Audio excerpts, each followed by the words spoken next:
Jai Guru, everyone. Jai Jai Guru. Guru. And welcome to another episode of Autobiography of a Yogi, line by line.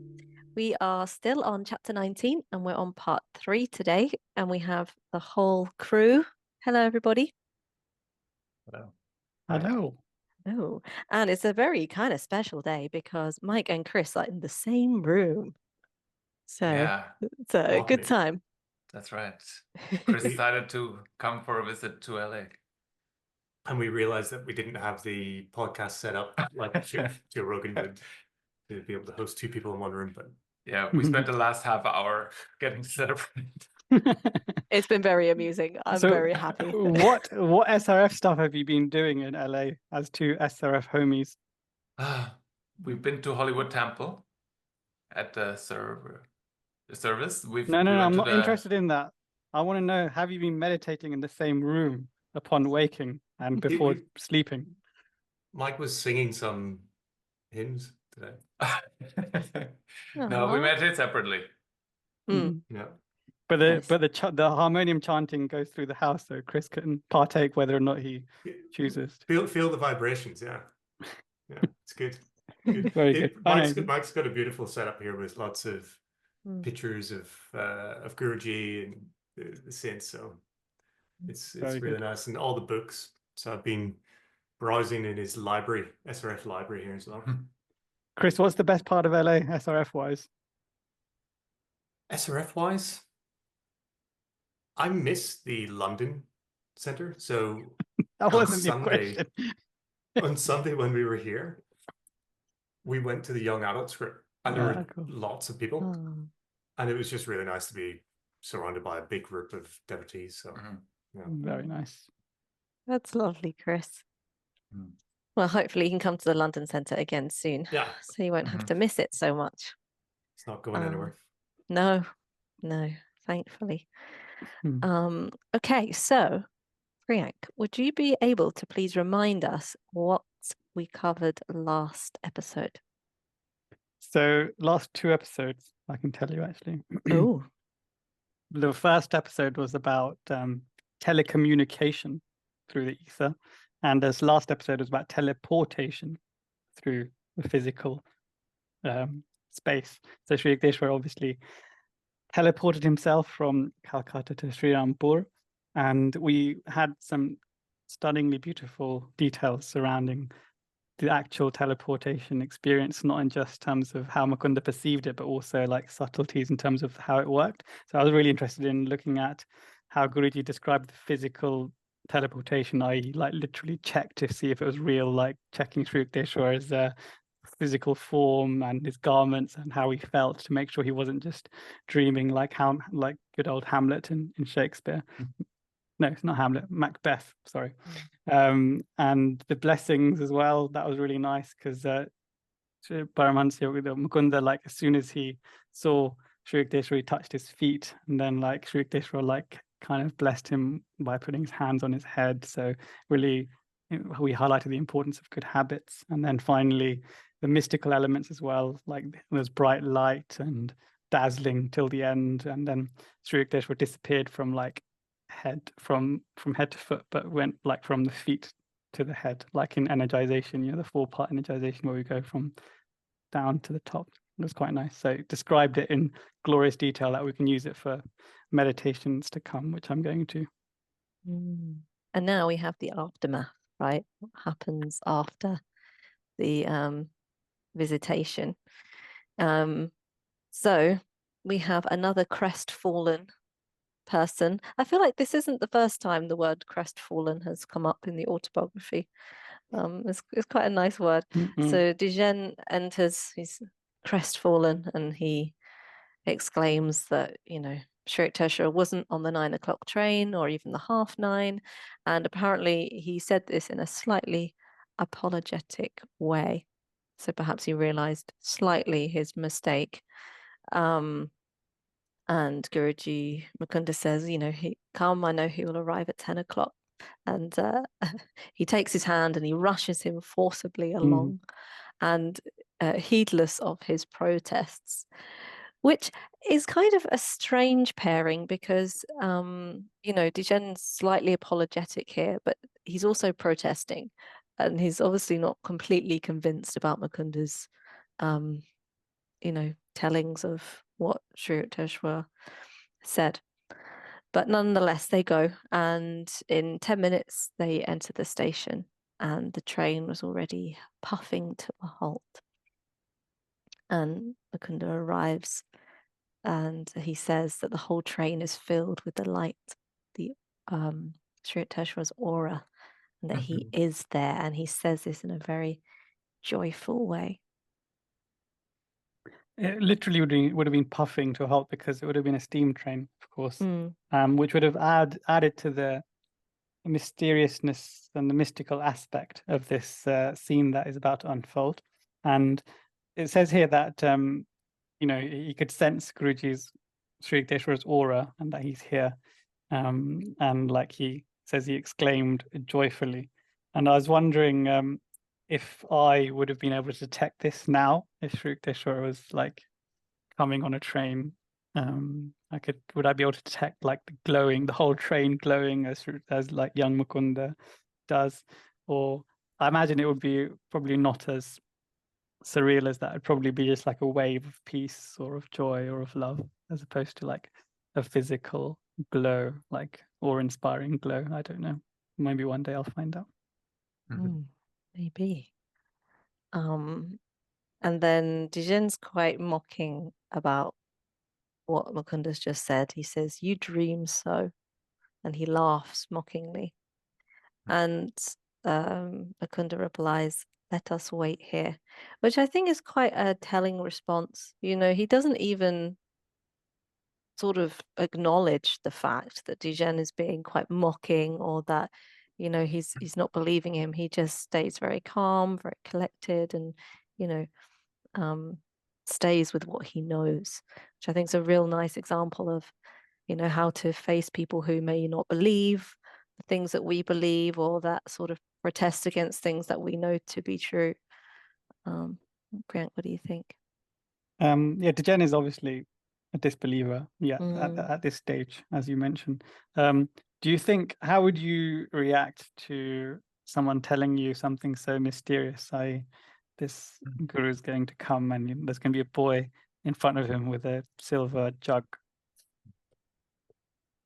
I think they are still like peers, and he doesn't look up to Mukunda. He sees him more as an equal, and so he doesn't like the fact that has a ability that Dijen does not. So I think that bugs him, and he doesn't want to acknowledge that.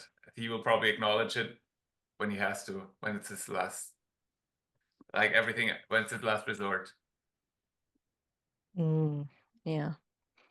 And we'll find out, won't we? And then Guruji says that he told Dijen the way that Sri Yukteswar would approach them. So it's obviously going to give quite a detailed insight on what happened earlier in the morning. You know, the concept here of the belief, like how would you react? Nobody wants to be the fool. And so it's just far easier to say, oh, you know, you don't believe, or whatever it might be, rather than open yourself up to being tricked, or, you know, there's a bit of a cruelness in human humor, and it's just more of a defensiveness, I think, as a natural state that we seem to be in. But yeah, for sure, it takes a little bit of trust and faith in the people that you're with to be open to this.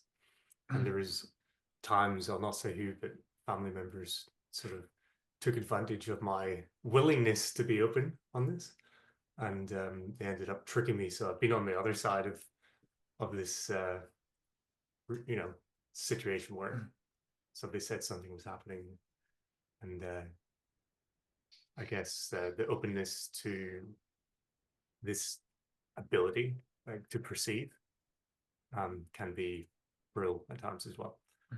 So I don't judge for Dijen too much for being defensive immediately.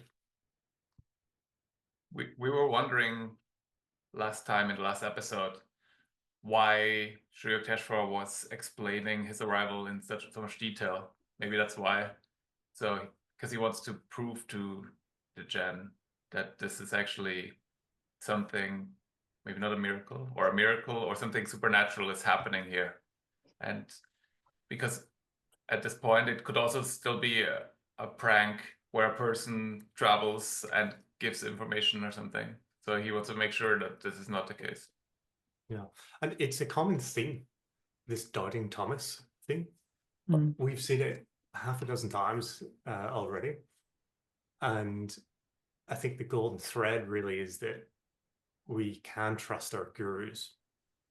You know, we have to trust our gurus and really be open, and then we can receive the blessings a lot more, be receptive to their presence and so on.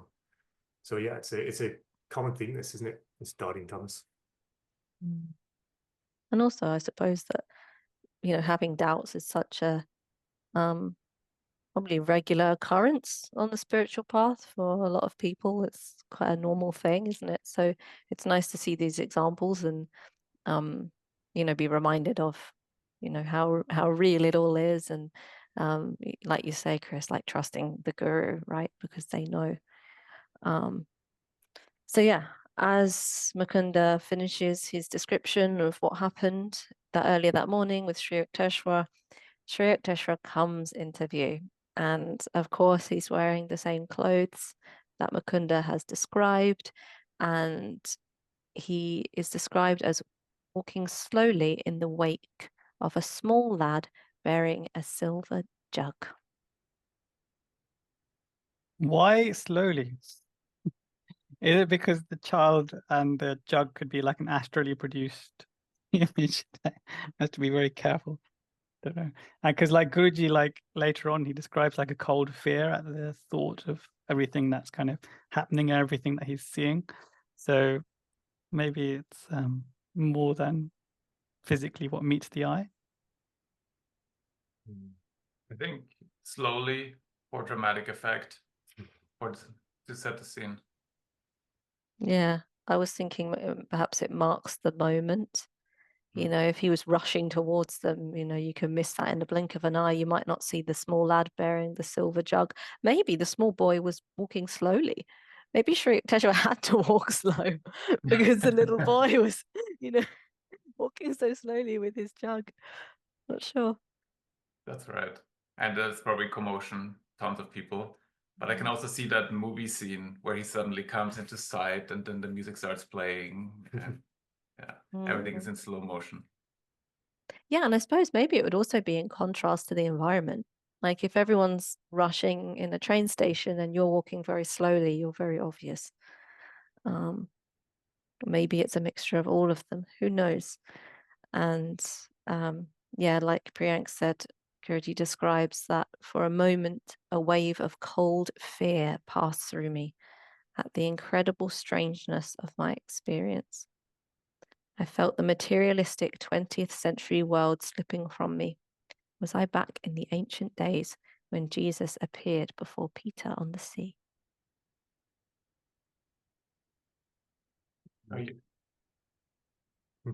I think he's talking about the teleportation experience here, because he's referring to, I know, Lauren, you're going to come to Peter, as opposed to this specific scene where he's walking towards him with his child, you know, in the wake with a jug and walking in slow motion, because walking slowly, or Sri Yukteswar walking slowly in front of him isn't something that should bring a cold fear, should it? Because he's seen it many times, but because he's just recently experienced Sri Yukteswar, you know, in another place, and obviously he's kind of broken the laws of, you know, physical sciences in doing that. Then he's like, everything about Mukunda's experience here is like heightened.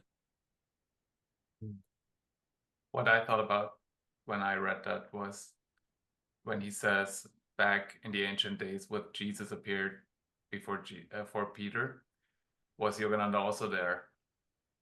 Was he one of the people in in Jesus' entourage, possibly Peter or Peter, one of yeah. them. Mm-hmm. Good point. Mm-hmm. Yeah. And we had a look at what Guruji could be referencing here as to when Jesus appeared before Peter on the sea. We did have two possible passages from the Bible. One was from John 21, when Jesus appeared to his disciples along the shore of Galilee after Jesus' resurrection. So not on the sea, but by the sea. Or there was also Matthew 14:22 to 32, when Jesus walks on water. And having read both of these passages, and from also what Priyank found commentary-wise, we're thinking that it's the Matthew 14 section. So Priyank, if you wouldn't mind reading out Matthew 14. This is from the King James version. Sure. And in the fourth watch of the night, Jesus went unto them, walking on the sea. And when the disciples saw him walking on the sea, they were troubled, saying, It is a spirit. And they cried out for fear. But straightway Jesus spake unto them, saying, Be of good cheer, it is I, be not afraid. And Peter answered him and said, Lord, if it be thou, bid me come unto thee on the water. And he said, Come. And when Peter was come down out of the ship, he walked on the water to go to Jesus. But when he saw the wind boisterous, he was afraid, and beginning to sink, he cried, saying, Lord, save me. And immediately Jesus stretched forth his hand and caught him, and said unto him, O thou of little faith, wherefore didst thou doubt? And when they were come into the ship, the wind ceased. And they that were in the ship came and worshipped him, saying, Of a truth, thou art the Son of God. And when they were gone over, they came into the land of Gennesaret. And when the men of that place had knowledge of him, they sent out into all that country round about, and brought unto him all that were diseased, and besought him that they might only touch the hem of his garment, and as many as touched were made perfectly whole. Thank you, Priyank. Beautifully read. And Priyank found a section of this in the Second Coming of Christ. And Guruji gives a commentary. And it's just up to, O thou of little faith, wherefore didst thou doubt, isn't it, Priyank? Is that right? Yeah. Yeah. Okay. So the commentary says, Peter, by the power of faith and mental concentration, became momentarily attuned to the consciousness of Christ, free from the material dream delusion of matter. Thus, he was buoyed by divine consciousness when he stepped out of the ship to approach Jesus. But when the violent wind shook Peter's concentrated faith with fear, his habit of beholding matter as real came back into his mind, and immediately he felt his body sinking. Jesus' touch restored the disciples' faith and brought him to safety. But he scolded Peter for his precarious spiritual instability. "O Peter, why did you diminish with doubt your self-realization, your intuition-born Christ consciousness? Stimulated faith and revive your consciousness of matter. Unless your faith remains always firm in your Christ attunement with cosmic consciousness, the steady realization that God is all, you will repeatedly contradict your divine perceptions with frightful experiences of delusive matter." By faith, Jesus did not mean mere mental belief, which evaporates at the slightest contact with contrary evidence. Faith is absolute conviction. Its proof lies in the intuitive knowing of the soul. God consciousness and its unlimited powers are available to those ardent devotees who steadily develop themselves by meditation until they form an unwavering faith in the omnipotent nature of God and his manifestation in themselves. One who is always conscious of the body is not conscious of spirit. In sleep, bodily consciousness is forcibly, though temporarily, cast off from the soul. But in meditation, the delusion of the body is consciously removed, and during ecstasy, attained in deeper states of meditation, the devotee acquires real faith, a deep intuitive realization, about the electromagnetic, lifetronic, and mental nature of the body. The more advanced one is on the spiritual path, the greater is his faith or meditation-born conviction about the immaterial nature of matter and his own body. A really good reading, Lauren. Thanks for pulling those out. And really relevant, right? It reminded me where we talked about Sri Yukteswar when he is leaving his body and how the body shakes at the last moment. And it could be an analogy that a bird leaves the cage finally, and there's a fondness of the cage or a sense of security. And it's something along those lines of this fear that I think Guruji is describing here, that, oh, the ego is realizing that its attachment to this world is immature in a sense, you know. It's fearful of letting that go, and it's this moment that he kind of sees this, like he says, the materialistic 20th century slipping from him.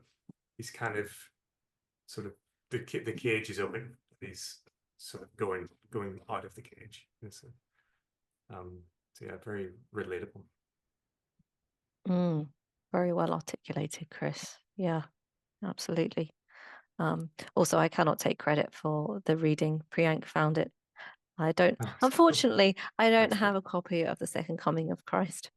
Maybe one day. But until then, I rely on these three to bring any readings from there. So then, Guruji describes Sri Yukteswar as a modern yogi Christ. And it's quite a statement, but also completely founded, right? Given the experience of what he has recounted to us about Sri Yukteswar in the morning, and also, you know, who Sri Yukteswar was. And in the Divine Romance, there is a small section which is titled, "From my Indian Guru, I learned the real meaning of Christ's teachings."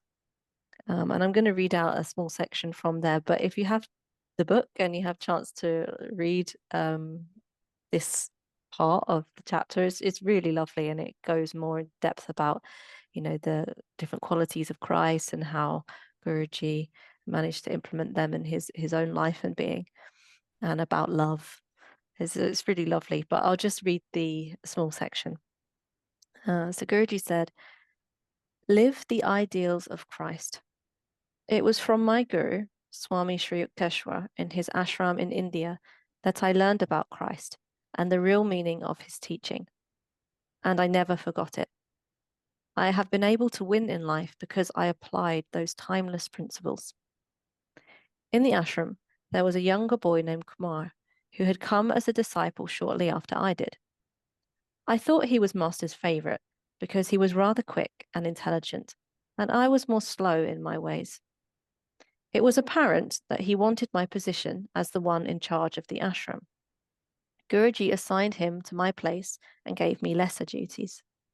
Everyone complained to me, charging that Master had done me an injustice. But instead of taking their side, I took Master's side. I told them, my relationship with Guruji is not conditioned by my title or what work I do. I have pledged to him my obedience. I didn't come here for praise or position. I came to humble my pride. In the valley of humbleness, the waters of God's mercy gather. Those who flatter you usually have a selfish objective. Never bribe or allow yourself to be bribed with flattery. Everything that happens to us is a test of God, to see how we behave. And this was my first test in my guru's ashram. I wouldn't be Yogananda today if I hadn't passed those tests with Master. I said to the devotees, Master is right. I don't know why he has made this decision, but I know that if I were to feel hurt or resentful, I would be wrong. So what happened? One day when I was busy with the work assigned to me, Kumar went to Master to complain about me and said, you put me in charge, but everybody goes to him. Master replied, this is what I wanted you to learn. You coveted his position, but he never wanted it. They all go to him because he is naturally suited for it. And why did you ask Yogananda to clean your shoes, which he did? When he was the leader, did he ever ask you to wipe his shoes? I learned a great lesson from that experience. I had been tested, and in that test, I had won. I did not follow Kumar's ways of pettiness. I not only said, Father, forgive him, but I learned to love him. And later, he followed me. That is the way of Christ. Really love that reading. And how Mukunda understood these really important scenes from the Bible in the context of how Sri Yukteswar treated him and the disciples and the miracles that he, allowed him to witness. And this cold fear thing is quite pertinent, especially with Jesus and Peter, because if you look at this section of God Talks with Arjuna, not God Talks, and the Second Coming of Christ, I think it's Discourse 42, there's actually a picture of Peter and Jesus, and it's a really nice picture painting or sketch by, I think, Heinrich Hoffmann, and it's Peter kind of drowning and Jesus walking on water and essentially saving him from drowning because of Peter's lack of faith. But it's and then he's obviously comparing that scene to Sri Yukteswar here and all his interactions. So it's really nice to look at those scenes in conjunction with the writings that are in Sri Yukteswar, because you can actually see the painting or the depiction of Hoffmann, who Guruji has said is painted Christ in the most kind of accurate physical representation. Very nice. Thank you, Priyank. Is there a way that we can make that picture? Yeah, I might make available? it the cover of this Great episode. Yeah. Thank you. So there, Dijen and Guruji are seeing Sri Yukteswar walk towards them, and they're standing speechless. And apparently Sri Yukteswar smiles at Dijen and makes a remark to say, I sent you a message too, but you were unable to grasp it. So imagine hearing that. That would be quite a humbling moment, wouldn't it? Knowing you could have had that same experience. But in gaming parlance, that's like GG. You're finished there at that point. That's it. Yeah. Good game. You played a good game, but you've lost. He was AFK. What does AFK mean, Chris? Away from keyboard. Ah. He couldn't receive the message. Yeah. Right. Come on, Mike. Add a third. No. I can't add to this discussion because I'm not a gamer, but it kind of makes sense, yeah. And Dijen, instead of seeming humble, he just glares at Mukunda suspiciously. He's obviously thinking, something's going on here. So they escort their guru back to the hermitage, and Mukunda and Dijen proceed towards the college. And Dijen halts in the street, and apparently he has indignation streaming from his every pore. And I love that line just because it's so visceral. You can just imagine Dijen just kind of really getting annoyed. And he's basically saying to Mukunda that he concealed the message from Sri Yukteswar, and he demands an explanation.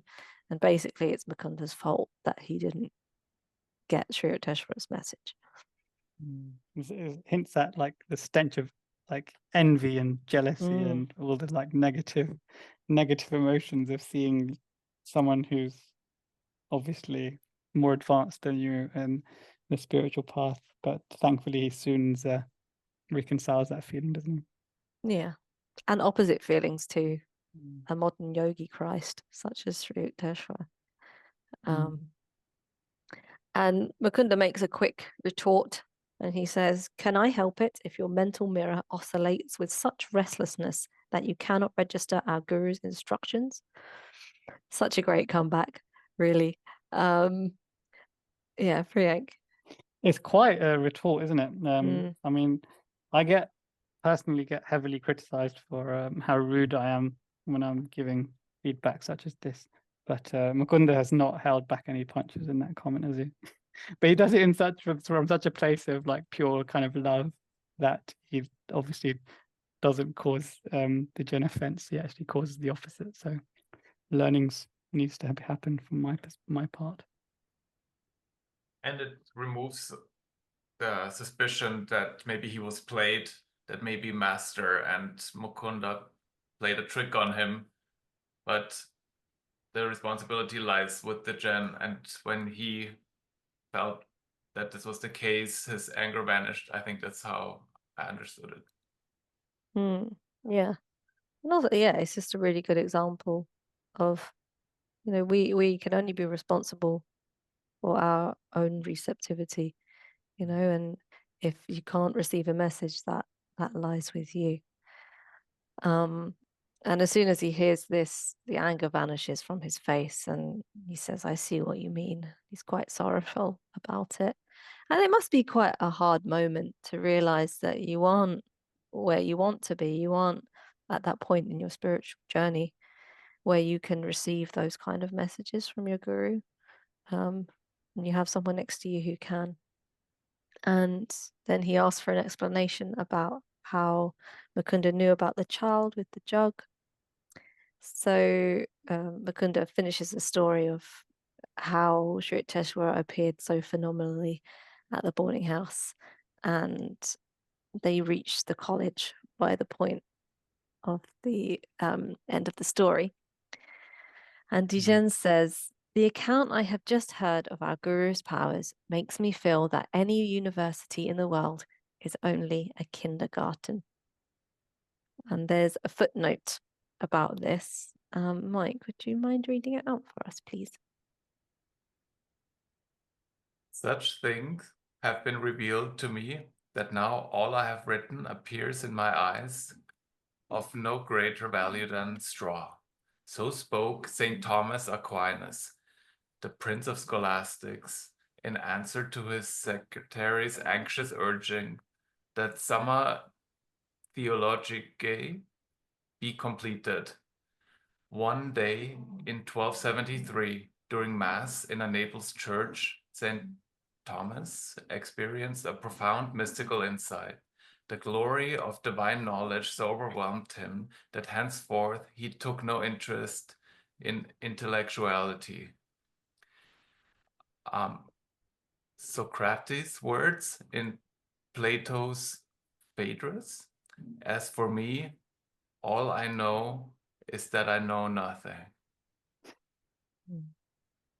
Like, yeah, it's that real sort of intellectualism versus realization, isn't it? Guruji tells us about that. Don't get wrapped up in the intellectualism, just go for the realization. Yeah, initially when I read the reaction of Dijen saying to Guruji that he owes him an explanation, that Master sent me a message, but you concealed it. I was kind of confused initially because I thought he was taking it literally. Like maybe there was some kind of letter sent and Guruji read it and kept it or something, like it was some literal interpretation. And it maybe was that I'm thinking of this Kali Yuga where people aren't able to perceive or understand the more subtle esoteric realities. And so just reading this bit about intellectuality, I thought I'd make a comment to say this time of the Yuga that we're in, maybe it is a little bit less important to focus on on these things intellectually, but rather try to go deep into intuition will make the most progress. How come you mentioned the Kali Yuga there, Chris? Because it was a sign of the times, the complete inability for general man to understand the subtle realms. What you mean are you talking about in 1273 with St. Thomas? Yeah, but Yes, yeah. So I wasn't going to mention it until I saw that, because right. it was even more relevant then. The intellectuality was just not something that was of import. Really. I love that St. Thomas reference here, that essentially St. Thomas was Mukunda in this kind of like pastime that he's referencing, like essentially saying that great things have been revealed to me just as Mukunda experienced these great things, and Dijen is describing them as like a kindergarten. But if we delve deep into St. Thomas, and if we had more info on St. Thomas and who else is there, Socrates and Plato here, they probably had like very divine lives, but that we could draw quite a lot of inspiration from, but we have to make do with like quotes, just small quotes like here and there from what we've got here as well. So sad, but thankfully we've got Guruji Yogananda's complete account to inspire us. And something is definitely better than nothing. Yeah, a few words of wisdom are invaluable. So we actually come to the end of chapter 19. So I thought it would be a nice opportunity for us to reflect on the chapter. If we got any things that we're particularly taking away, or any moments that really stood out to us, or that we just wanted to share about. Priyank. Yeah, so the principal protagonists here are the Dijen and Mukunda, and the two different states of consciousness of each, which in one case allowed him to receive the telepathic message from Sri Yukteswar, and in the other case, of Dijen's case, unable to hear the same message, even though it was sent. So for me, being in the Mukunda consciousness is quite something that would be very beneficial to my life, and we kind of reflected on how to develop our intuition so we can hear Guruji's messages for us in the ether. That was quite cool, learning or re-emphasizing the importance of that through this story. And this whole story was, and especially the element where teleportation, when Sri Yukteswar appeared before Mukunda, is quite beautiful one to meditate upon. I'm certainly going to hopefully use it one day for a commemoration service one day if I do a Sri Yukteswar commemoration. I think it's a good one to, especially the bit where you imagine Sri Yukteswar, with his hands on your head, blessing you, which is really cool, which was nice. And also these little footnotes we just mentioned, St. Thomas, for example, and Jesus and Peter earlier, really profound elements of each of their lives, and referencing how Mukunda experienced Christ, i.e. in Sri Yukteswar, and all the lovely miracles that Sri Yukteswar granted him, and he related them to how Christ and his disciples received him as well. So really beautiful parallels there that we can enjoy whilst reading this chapter. Yeah, I can just echo a lot of this. I love that we did this deep dive into the story with Peter and Christ by the Sea of Galilee, and also that Sri Yukteswar sent the message not just to Mukunda, but also to Dijen. And that's so easy to kind of relate to that. And I feel like Guruji is guiding all of us. And the more we are in tune, the more we can hear him. That's a lesson I take from this chapter. The next chapter isn't too dissimilar in its teaching. I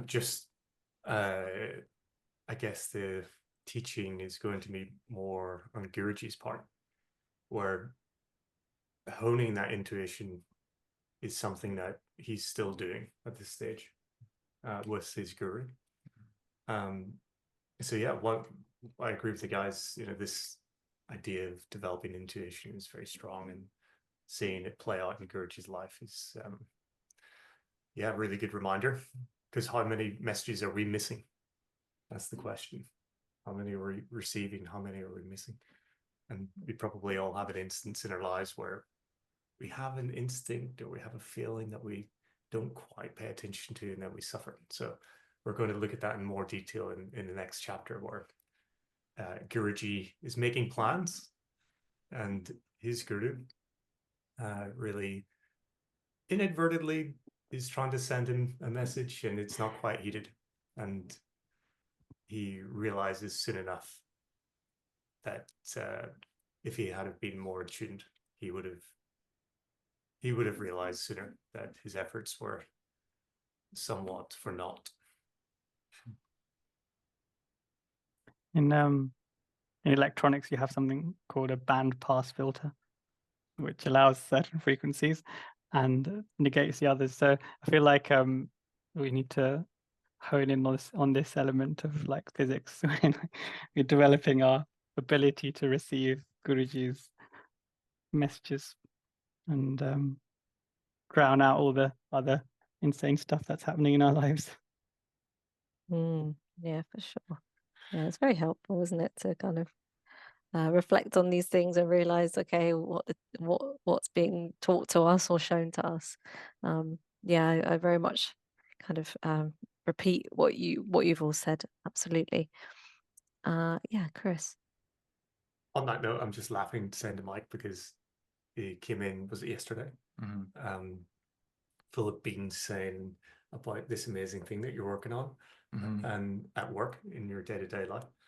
And you'll be able to summarize this better than me, but he's working on a way to be able to sort of reduce noise, or I'm already butchering this, but we are moving towards the ability of technology to do the things that we are attuned for, but we just need to hone in on that. But there's the thing you're working on. Yeah, I guess it's a bit similar. So Priyank is probably working with radio waves and singling in on a certain band, and with telescopes you do the same thing, but with light, especially in the visible spectrum. So yeah, technology is catching up on human ability. But nothing can quite beat the power of the human mind. That's right. Well, I was going to ask Chris to tell us about the next episode, but you did it so beautifully and so seamlessly that I don't need to ask you that. So well done, Chris. Wow. Does anyone have any other reflections about the chapter or anything they wanted to add about it before we conclude chapter 19? Nope. Well, I'm looking forward to chapter 20, and thank you so much for this episode, and looking forward to the next one. Thank you. Did we say what chapter 20 was called, Chris? Forgotten. Are we going to Kashmir or not? The unofficial title. We do not go to Kashmir, is that? Yes, we do not go to Kashmir. We do not visit Kashmir. That's the one. Very good. Thank you very much, everyone. Yes, thank you all. Good. See you next week. Jai Guru.